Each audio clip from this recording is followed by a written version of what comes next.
Este é o Kjara Botn, provavelmente a pedra mais famosa do mundo. Esse enorme fragmento está preso em uma fenda no topo do Monte Kjara, no sul da Noruega. A incrível pedra tem um volume de 5 metros cúbicos, pesa cerca de 15 toneladas e fica a 1.110 metros acima do nível do mar. O mais interessante é que debaixo dela há um abismo. Você não vai acreditar, mas ele tem 984 metros. Os geólogos dizem que a pedra é feita de gneiss, uma resistente rocha de origem metafórmica que ficou presa entre as rochas há cerca de 50 mil anos, na época em que nossos ancestrais deixaram o continente africano pela primeira vez. A superfície da Kjara Botn é bastante plana e não é difícil caminhar por ela. Entretanto, para visitar a pedra e tirar uma foto, é preciso ficar em uma fila, pois costuma haver muitas pessoas ali. E não há corrimãos e nem paredes de segurança. Cada turista age por sua própria conta e risco. E embora os guias não recomendem que 2 pessoas subam na pedra de uma vez, essa regra é frequentemente desobedecida. Um grande fragmento de rocha chamado Al-Naslah, localizado na Arábia Saudita, no deserto próximo à cidade de Tabuk, atrai muitos visitantes e faz com que os geólogos e amadores criem as mais incríveis teorias. O motivo da empolgação é óbvio: a formação rochosa de arenito com 10 metros de altura foi estranhamente dividida ao meio e cuidadosamente colocada em pequenos pedestais. O primeiro europeu a descrever a pedra foi o viajante francês Charles Huber, durante uma expedição em 1883. Ele também notou a presença de petróglifos, que são desenhos de animais e pessoas cuja idade é estimada em 4.000 anos. O fato dessa região ter sido habitada desde a Idade do Bronze e de representantes de muitas civilizações, incluindo os antigos egípcios, terem deixado seus vestígios aqui, apenas multiplica o número de teorias. Ao longo de centenas de anos, essa foi uma importante rota comercial de Damasco a Medina. Há quem acredite que tentaram usar o bloco para fazer algumas estátuas usando técnicas tradicionais de serragem, enquanto outros acreditam que somente um raio laser poderia ter feito um corte tão perfeito. Será que Al-Naslah poderia ter se dividido ao meio por causas naturais? Segundo os cientistas, essa possibilidade também existe. Sherry Lewis, geóloga da Universidade de Bristol, sugeriu que o fenômeno de Al-Naslah poderia ser explicado pelo mecanismo de derretimento e congelamento da água presa em uma fenda inicialmente pequena. Se esse processo for repetido por milhares ou até milhões de anos, ele poderia rachar não apenas uma rocha, mas uma montanha inteira. No vale do rio Belfort, no estado de Wyoming, há um incrível monumento geológico com um nome sinistro que atrai a atenção de todos os viajantes e é o ponto final de dezenas de rotas turísticas. A Torre do Diabo é uma rocha maciça imponente com um formato incrível e uma altura de 265 metros. A base tem cerca de 1,5 km de diâmetro e é composta por duras rochas de granulação fina de origem vulcânica, como pórfiro e fonólito. Há cerca de 50 milhões de anos, a Torre do Diabo se formou por causa de um derretimento magmático que surgiu das profundezas e se solidificou no formato de impressionantes colunas hexagonais. O surgimento de várias dessas colunas, que são conhecidas na ciência como células de Bénard, é um exemplo da auto-organização surpreendentemente ordenada que pode ocorrer na natureza. O segredo de seu surgimento está em um peculiar gradiente de temperatura em que há aquecimento de baixo para cima devido ao magma em ebulição e resfriamento de cima para baixo. Em um passado distante, a rocha não se elevava acima da superfície da crosta terrestre. Ela se encontrava em uma camada de arenito e siltito, que são rochas sedimentares macias. Porém, à medida que o intemperismo e a erosão iam fazendo seu trabalho, a Torre do Diabo se elevou até se tornar o monumento dominante da área. A torre é importante na cultura tribal dos nativos americanos. Há séculos, ela é o local de rituais.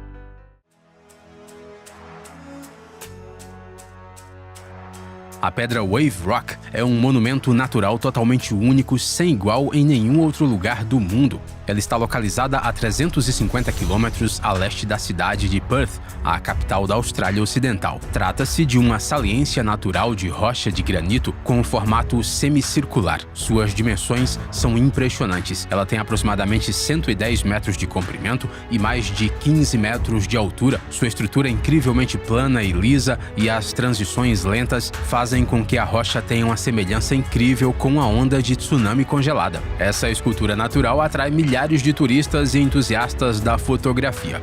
Além disso, a rocha é composta por faixas verticais alternadas que mudam de tonalidade dependendo da luz, indo do cinza ao avermelhado e ao amarelo. O surgimento dessa forma tão fantástica deve-se a processos geológicos que vêm ocorrendo há milhões de anos. No período Cretáceo, a água se infiltrou no solo e destruiu as partes mais soltas da placa de granito e, em seguida, as mudanças tectônicas formaram a inclinação característica e trouxeram a rocha para a superfície, onde a chuva, a água do rio e as diferenças de temperatura assumiram o controle. Dessa maneira, a forma côncava atingiu a perfeição. No entanto, os aborígenes têm outra versão. De acordo com a lenda deles, a Wave Rock é um rastro deixado pela gigante serpente arco-íris, que certa vez bebeu toda a água do planeta. A língua do Troll, uma protuberância rochosa no monte Skjeggedal, na Noruega, parece ter sido criada por fotos épicas. A formação rochosa tem 700 metros de altura e uma vista para uma majestosa paisagem nórdica e um belo lago. Ela faz parte do leito rochoso pré-cambriano e foi formada durante a última era glacial há cerca de 10 mil anos. A água da geleira congelou nas fendas da montanha e em seguida quebrou grandes fragmentos angulares que foram posteriormente levados pela geleira. Na última década, a Trolltunga deixou de ser um fenômeno natural de interesse apenas de montanhistas e viajantes profissionais para se tornar um símbolo nacional do país. O número de visitantes que fazem a caminhada de 27 quilômetros para ficar na famosa borda aumentou 100 vezes. A caminhada é bastante difícil em terreno acidentado e com um ganho significativo de altitude. Além disso, aqui faz muito frio, podendo haver neve na montanha mesmo no verão.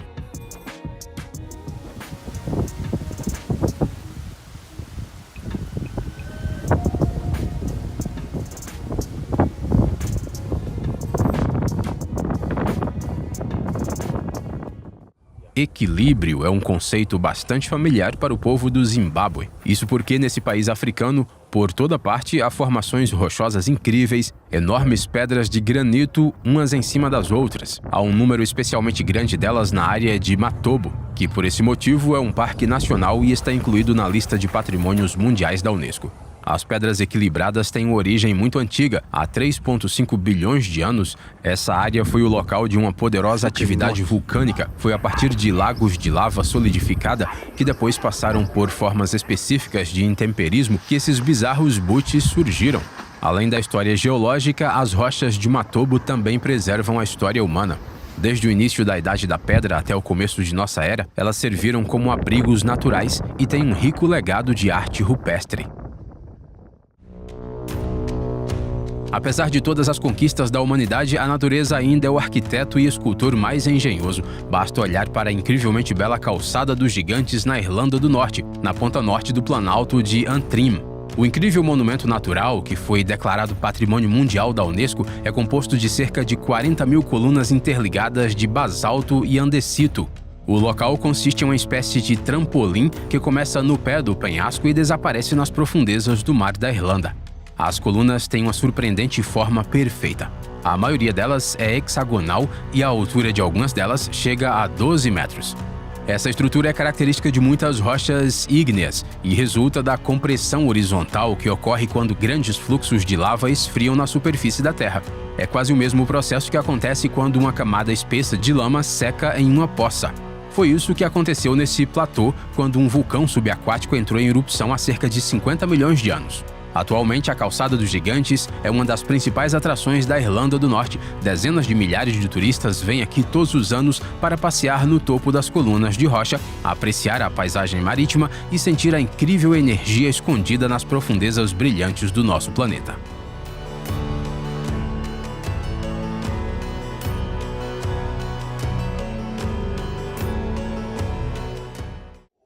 Esse elefante de pedra mais parece a criação de um artista surrealista, mas isso não o torna menos impressionante. O arco natural da Pedra do Elefante está localizado na entrada leste do Parque Nacional Vale do Fogo, em Nevada, a 1h30 de carro de Las Vegas. Esse é um dos melhores lugares do mundo para você observar a importância do intemperismo como força modeladora da paisagem. O vale se formou há cerca de 150 milhões de anos devido ao movimento de dunas de areia. pela forma fantástica das figuras, arcos e colunas de arenito de cores vivas, ricos em compostos de ferro que agora adornam esse deserto, fica claro a força tremenda que o vento e a areia exerceram aqui. Além dos artefatos de rocha, o Vale de Fogo tem árvores raras petrificadas e monumentos arqueológicos na forma de petróglifos de diferentes épocas.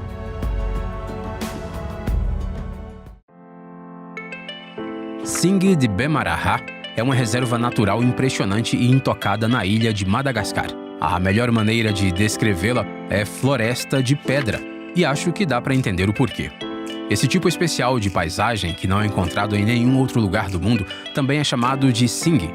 Trata-se de um maciço de rocha calcária salpicado de inúmeros sulcos verticais. Os picos e as muitas pontas afiadas tornam o terreno quase intransitável para uma pessoa sem equipamento especial.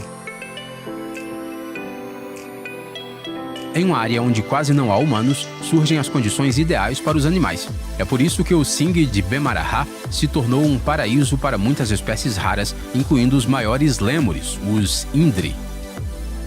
A origem do fenômeno geológico do Singhi ainda está envolta em mistério. Provavelmente ele surgiu do intenso desgaste das rochas kársticas, mas é difícil imaginar exatamente como isso aconteceu.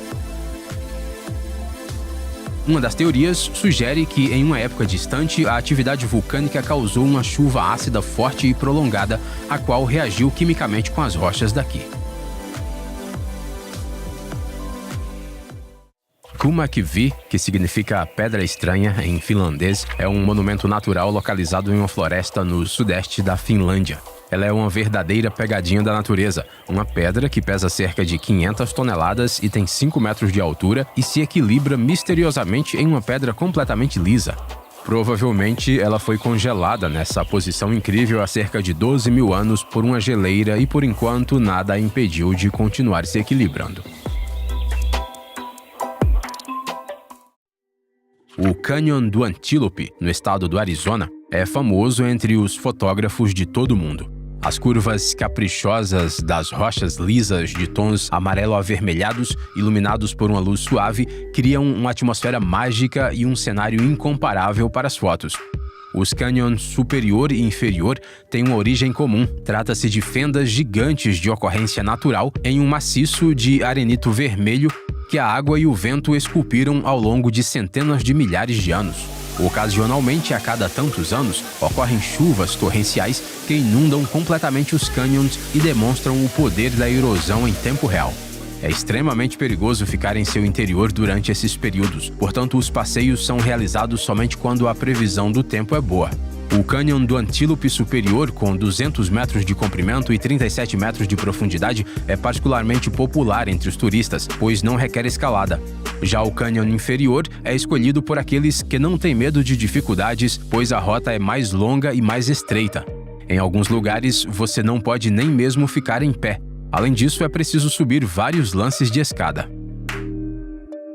Às vezes, a natureza ignora suas próprias regras e esbanja cores nas paisagens terrestres. Por exemplo, as fantásticas montanhas de arco-íris, que são encontradas em diferentes partes do mundo. Nos Andes peruanos, há uma montanha incrível, a Vinicunca. Ela está a 5.200 metros acima do nível do mar, entre picos nevados e lagos azul turquesa, a 100 quilômetros da cidade de Cusco. Um grande número de rochas, o impacto das condições climáticas e a água subterrânea transformaram as encostas de Vinicunca em um bolo de camadas de arco-íris. A vista é simplesmente incrível. E essas são as montanhas de Tabriz, no Irã, que cobrem uma área de cerca de 70 quilômetros quadrados. A composição mineral diversificada, rica em minerais, colore a paisagem rochosa em tons pastel de vermelho, branco, azul, cinza e laranja.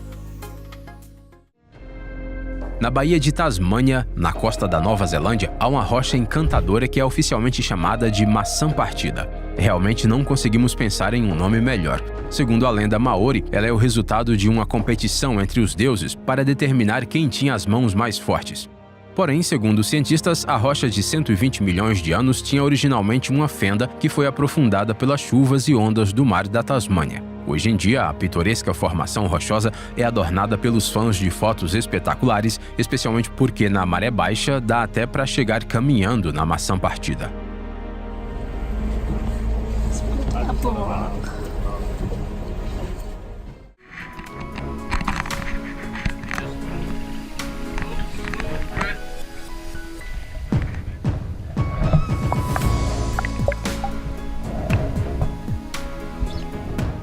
fenda Silfra é uma importante falha tectônica na costa terrestre localizada no lago Thingvallavatn, no Parque Nacional Thingvellir, na Islândia. Basicamente, por aqui passa a fronteira entre duas placas litosféricas, a norte-americana e a eurasiana. A falha e todo o vale foram formados por uma sequência de movimentos tectônicos.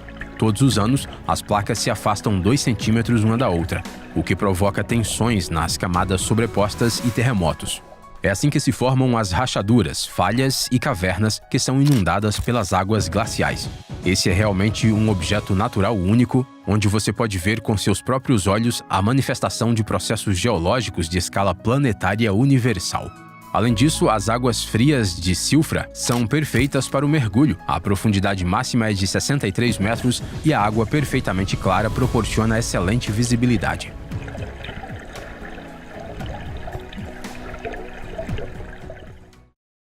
Em uma vasta área de 400 km², na província de Yunnan, no sudeste da China, há uma impressionante floresta de pedra. Sua formação começou há 270 milhões de anos, quando a área era um mar raso.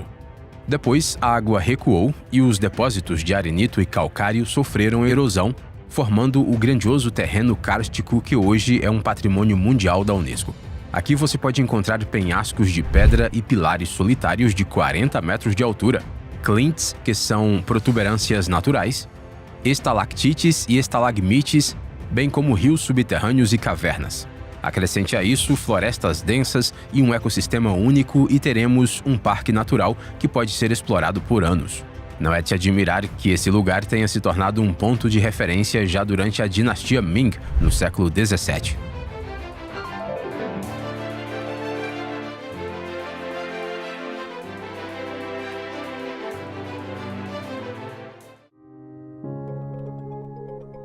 Na fronteira entre a Europa e a Ásia, nos Montes Urais, se encontra o Planalto de Manpupunhor, que na língua do povo Mansi da região significa pequena montanha de ídolos. O panorama desse território selvagem distante de lugares habitados causa admiração e associações místicas. No meio de um céu azul sem fim e de vales desertos, erguem-se curiosos pilares de pedra que realmente parecem gigantes congelados. O monumento geológico consiste em uma grande formação rochosa independente e 6 pilares menores alinhados em uma fileira perto de um penhasco. E imagine só, a altura dos gigantes chega a 40 metros. Do ponto de vista da ciência, esses objetos são chamados de buttes. Trata-se de massas isoladas de rochas que resistiram aos efeitos de poderosos fatores de intemperismo, enquanto as rochas mais fracas ao redor foram completamente destruídas. Nesse caso, a razão da força dos pilares de sericita quartzo xisto é que, em um passado distante, eles foram formados por fluxos de magma que vieram de baixo para cima e preencheram os vazios nas rochas mais fracas. Hoje em dia, uma visita ao Manpupunhor é uma experiência incrível para os turistas que querem entrar em contato com a natureza primordial dessa região inóspita e sentir o poder dos pilares de pedra, que há incontáveis séculos não se rendem à força destrutiva dos elementos da natureza.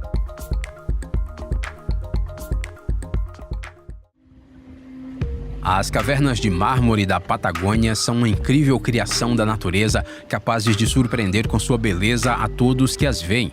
Elas estão localizadas às margens do lago glacial General Carrera, na fronteira entre o Chile e a Argentina, nos Andes patagônicos. Mas o único arquiteto aqui foram as águas azuis do lago. Ao longo de 6.000 anos, a água esculpiu em calcário e mármore 3 interiores maravilhosos que as pessoas agora chamam de caverna, catedral e capela. A única maneira de chegar a esses lugares é fazendo uma árdua jornada de barco pelo lago. O melhor momento para fazer isso é pela manhã, quando há sol.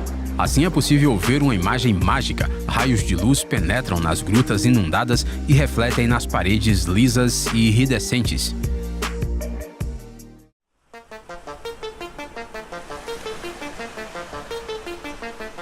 Temos aqui outro mistério geológico. É difícil imaginar que essas esferas de pedra perfeitamente irregulares tenham se originado sem o envolvimento humano.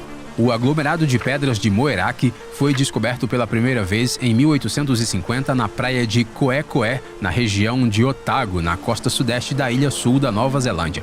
Centenas dessas bolas, que variam de meio metro a 2,20 metros de diâmetro, encontram-se em uma faixa de areia costeira em uma área de menos de 300 metros.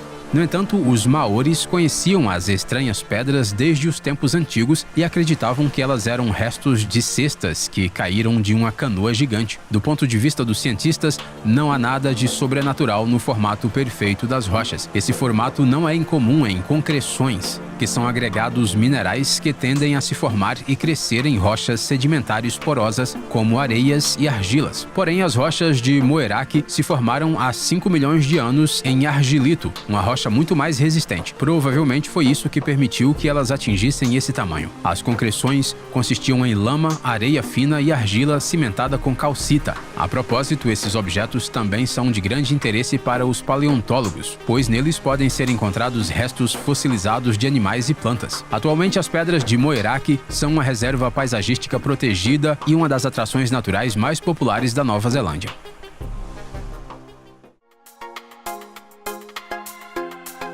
Se você gosta de doces, com certeza vai gostar desse fenômeno geológico. Não é por acaso que esse vale na ilha filipina de Bohol é chamado de Colinas de Chocolate. Em sua vasta área de 50 km², há um grande número de colinas surpreendentemente semelhantes e lisas. De acordo com diferentes fontes, há entre 1.260 e 1.776 delas. Suas alturas variam de 30 a 120 metros. As colinas são cobertas por uma densa vegetação verde que se torna marrom na estação seca. Nessa época, as colinas ficam idênticas a um monte de deliciosos bombons. A paisagem incomum e atraente há muito tempo é um destino turístico popular e uma marca registrada da província de Bohol, cuja bandeira ela adorna. E em 1988, o governo filipino transformou as Colinas de Chocolate em um monumento geológico nacional. Do ponto de vista dos geólogos, o vale tem um pronunciado relevo kárstico cônico. Ele foi formado em sedimentos de calcário por riachos e rios acima do nível do mar. Com o tempo, a água recuou, deixando essa aparência peculiar. Para aqueles que acham essa explicação muito chata, existe também uma romântica lenda local. Ela diz que as colinas são as lágrimas congeladas de um gigante que chorou a morte de sua amada.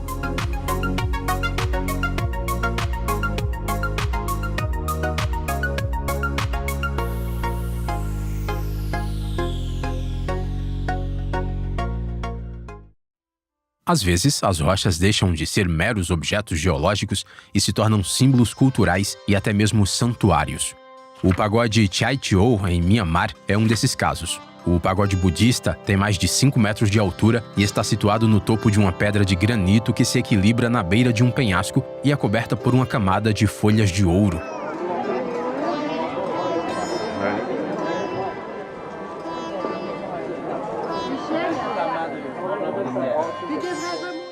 Reza a lenda que a pedra foi colocada na montanha por espíritos poderosos e que o equilíbrio é mantido por um fio de cabelo de Buda. O posicionamento da pedra parece realmente desafiar a gravidade. Dizem que 2 pessoas são suficientes para fazer a pedra dourada balançar, mas enquanto ela permanece no lugar, há um fluxo constante de peregrinos que colam inúmeras folhas de ouro na pedra.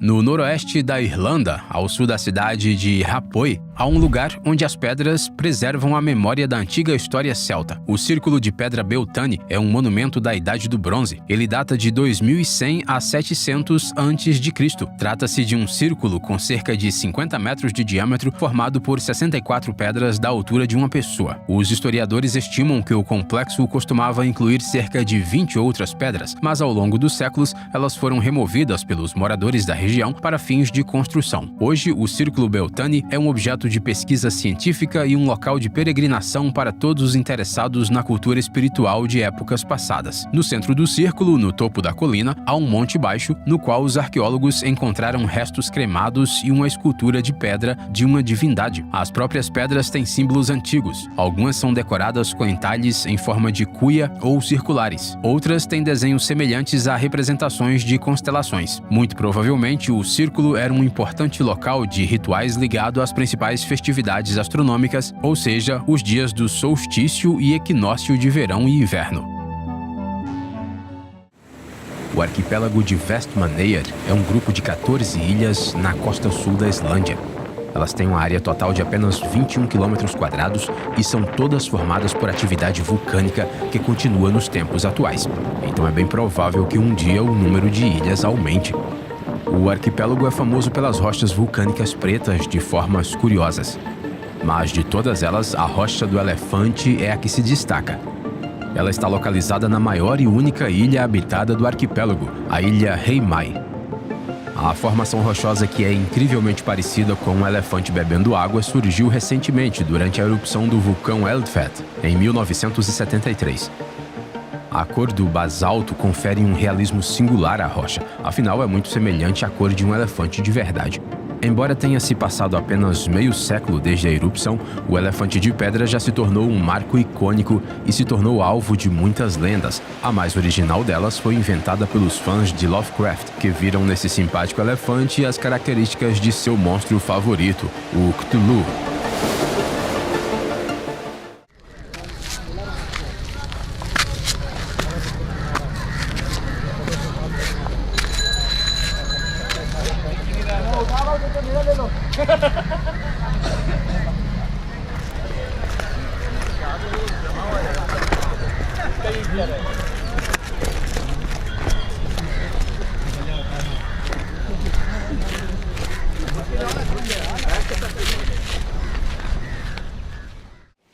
O Bufador de Peníscola é um lugar único na Espanha, onde uma anomalia geológica e um local histórico se fundem em um só.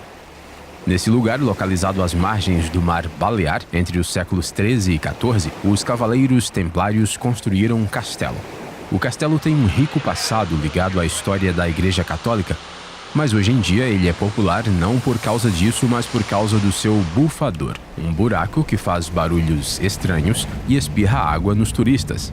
O que acontece é que em um dos pátios do castelo há uma caverna marítima de 64 metros de comprimento. Quando o mar fica agitado, os sons se tornam cada vez mais assustadores e durante uma tempestade, uma enorme coluna de água pode espirrar pela abertura, com uma força capaz de fazer tremer até mesmo as antigas paredes de pedra do castelo. Quem acha que essa experiência radical é pouco, pode entrar na caverna pelo lado do mar e explorá-la pelo menos parcialmente.